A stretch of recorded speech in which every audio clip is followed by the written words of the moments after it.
Nachádzame sa na Václavskom námestí v Prahe, kde sú mnohých udalostí, ktoré ovplyvnili smerovanie našej spoločnosti.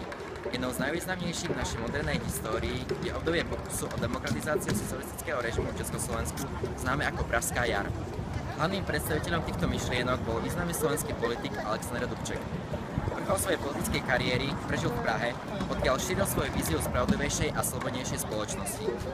Od zasnutia Alexandra Dubčeka na stoličku prvého tajomníka Ústredného výboru Komunistickej strany Československa v januári 1968 sa zintenzívnili snahy o nastolenie väčšej demokracie v stagnujúcej socialistickej spoločnosti. Všetky tieto snahy boli ukončené príchodom vojsk Varšavskej zmluvy na územie bývalého Československa. Presne tu, na tomto mieste, sa pohybovali sovietské tanky, ktoré zastrašovali ľudí proti zvrhnutiu nastoleného systému. Ak sa pozrieme na Václavské námestie dnes a započúvame sa do zvukov nabôkol, môžeme vidieť a hlavne cítiť to, čo si ľudia v období Pražskej jary predstavovali, že raz nastane.